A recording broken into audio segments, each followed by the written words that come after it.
আসসালামু আলাইকুম প্রিয় দর্শক, কেমন আছেন সবাই? বকুলপুর সিজন 2 এর এই পর্বে কি ঘটতে চলেছে তা আমি আপনাদেরকে এখন জানিয়ে দেব। এবার শুরুতেই আপনারা দেখতে পাবেন আব্বাস চেয়ারম্যান উগান্ডাকে জিজ্ঞাসা করবে, তুই আমার বাড়িতে কেন গিয়েছিলে? উত্তরে উগান্ডা বলবে, আমি মায়ের সঙ্গে দেখা করব, এতে আপনি আমাকে ঠেকাতে পারবেন না, সে কথা আমি আপনাকে আগেই জানিয়ে দিয়েছি। তখন আব্বাস চেয়ারম্যান রেগে গিয়ে বলবে, তুই তোর মাকে কালকে গিয়ে নিয়ে আসবি। তখন উগান্ডাকে দেখা যাবে দুঃখ করে ওখান থেকে চলে যেতে। এরপরে দিবা আব্বাস চেয়ারম্যানকে কিছু বলতে গেলে আব্বাস চেয়ারম্যান দিবাকে থামিয়ে দেবে। তখন আব্বাস চেয়ারম্যান বলবে, কিছু সম্পর্ক টিকিয়ে রাখার জন্য দূরত্ব বাড়িয়ে দিতে হয়। তাছাড়া আব্বাস চেয়ারম্যান দিবাকে বলবে, তোমার জয় নিশ্চিত, আর তুমি সেভাবেই কাজ করে যাও।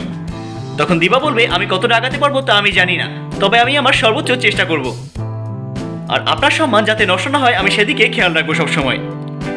অন্যদিকে এসআই রাশেদ আবার ফিরে এলে বোরহান এসআই রাশেদকে বলবে, আপনি ওকে ধরতে পারলেন না, তবে ওকে ভালোভাবে চিনে রাখুন, ও মোটেও সুবিধাজনক লোক না, ও হচ্ছে মুসলিম সরকারের লোক।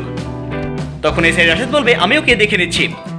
এরপরে বোরহান বলবে, আগে আমি খারাপ কাজ করতাম, কিন্তু এখন আমি ভালো কাজ করি বলে আমার অনেক ভালো লাগছে। তখন এসআই রাশেদ বলবে, সবসময় এভাবে ভালো কাজ করতে থাকবেন।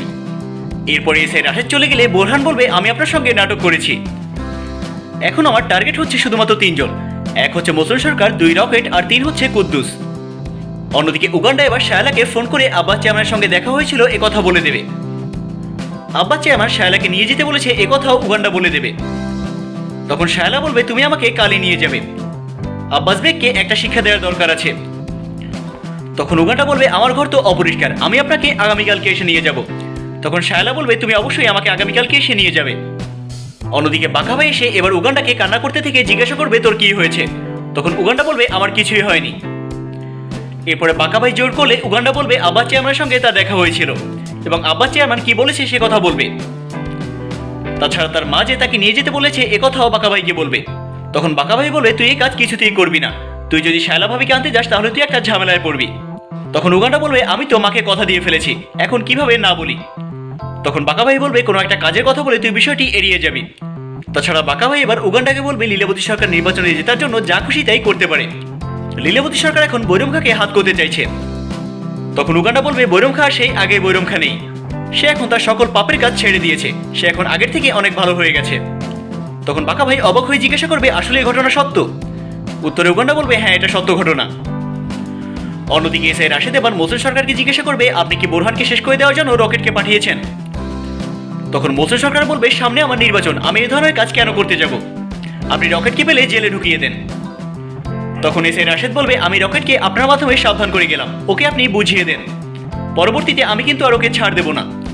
তখন মুসলিম সরকার বলবে, আপনি এসব বিষয় নিয়ে একদমই টেনশন করবেন না, আমি রকেটকে সোজা করে দেব। অন্যদিকে গুড্ডি তালুকদার এবার আসমাকে জিজ্ঞাসা করবে, তুমি কোথায় যাচ্ছ? উত্তরে আসমা বলবে, আমি দিবার জন্য ভোট চাইতে যাচ্ছি, আর এটা আমাকে ভাইজান বলেছে। তখন গুড্ডি তালুকদার বলবে, দিবার জন্য তো আমি ভোট চাইছি, তোমার আবার আলাদা করে চাওয়ার কি দরকার? তখন আসমা হেসে দিয়ে বলবে, তুমি দিবার জন্য ভোট চাইবে, আর সেটাও আমাকে বিশ্বাস করতে হবে, তুমি তো শুধু লীলাবতী সরকারের জন্যই ভোট চেয়ে বেড়াও। তখন গুড্ডি তালুকদার বলবে, এটাও তোমার ভাইজান বলেছে আমাকে। তখন আসমা বলবে, আমার ভাইজান কিছুতেই একথা বলেনি, আমার ভাইজান চাই না লীলাবতী সরকার নির্বাচনে জয়ী হোক।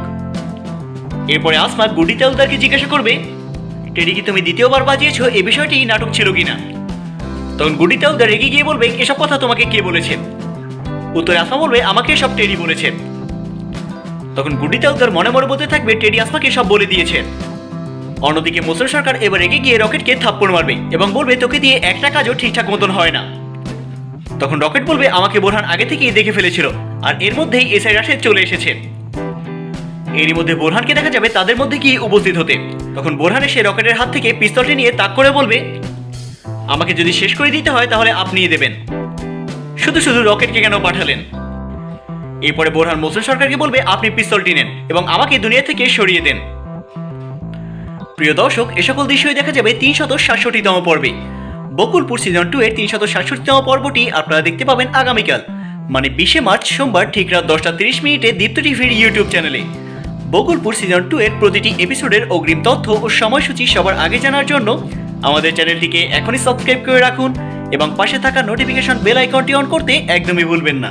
সবাই ভালো থাকুন, সুস্থ থাকুন এবং রেইন টিভি মিডিয়ার সাথেই থাকুন, এই প্রত্যাশায় আজকের মতো আল্লাহ হাফিজ।